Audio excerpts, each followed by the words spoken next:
আজ ঘুম থেকে উঠতে লেট হয়েছে, শরীরটা ভালো ছিল না তাই। আগে ঘুম থেকে উঠে স্নান, বাসি কাজ সেরে স্নানটা করে নিয়েছি। আর শরীর ভালো না থাকলে তোমরা তো জানোই, কোনো কাজে মন বসে না, তাই শুয়েই ছিলাম। আর কাল তো তোমরা দেখেইছো, মেলায় গিয়েছিলাম, আর এই টেবিল কভারগুলো এনেছি দেখো।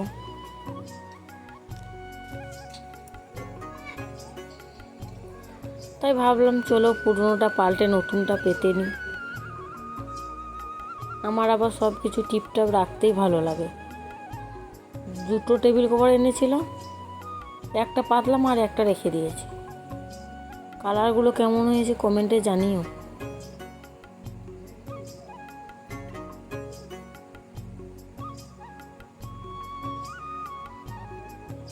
এই টেবিলের পাতা এগুলো দেখতে খুব সুন্দর, তাই ভাবলাম নিয়ে নিই।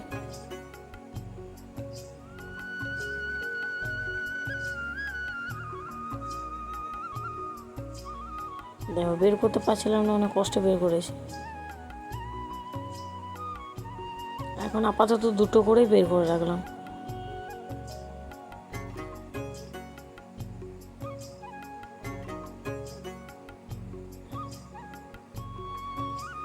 আর এইদিকে কালকে কিছুটা ভাত বেঁচে গিয়েছিলো, তাই ভালো ফেলে দেবো, তার থেকে ভালো আমিই খেয়ে নিই। তারপর পান্তা খেতে বসে পড়লাম, সাথে আলু ভাজা, পেঁয়াজ, তেল, চানাচুর দিয়ে মেখে তৃপ্তি করে খেলাম। তোমাদের কাদের কাদের পান্তা খেতে ভালো লাগে কমেন্টে জানিও।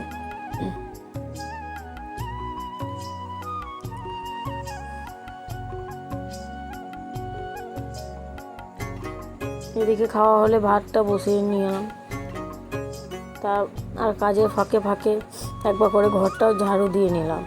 এটা আমার আবার অভ্যেস, ঘর নোংরা থাকলে আমার ভালো লাগে না।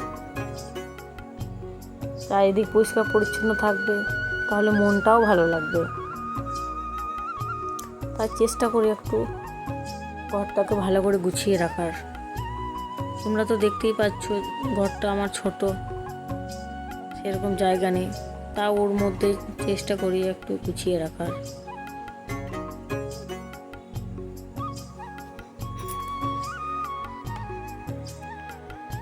আজকে তো শরীরটা ভালো নেই, তাই ভাবলাম ডিমের ঝোল আর ভাতই করি।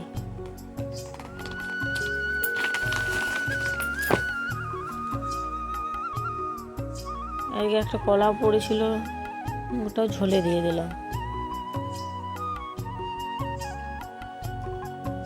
আলু আর ডিম একসাথে সেদ্ধ করে নেব কড়াইয়ে, আজকে আর কুকার লাগাইলাম না।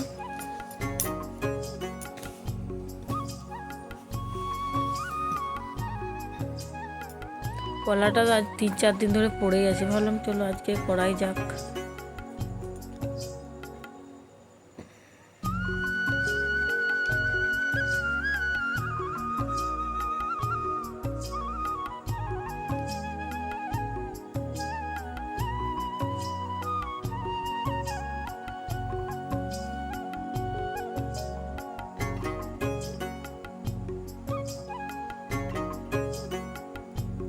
ভাতও হয়ে গেছে, মশলাও রেডি করে নিয়েছি।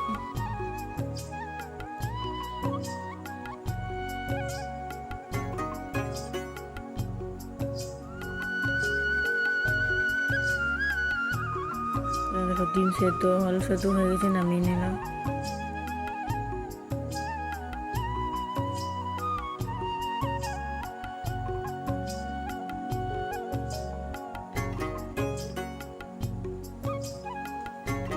নুন হলুদ মাখিয়ে আলু আর ডিমটা ভালো করে ভেজে নিতে হবে। আর এদিকে দেখো কেক বানাচ্ছেন উনি, সারাদিন ওই করছে বাড়িতে, স্কুল থেকে এসে বসে পড়েছে খেয়ে দিয়ে, কেক তৈরি করবে।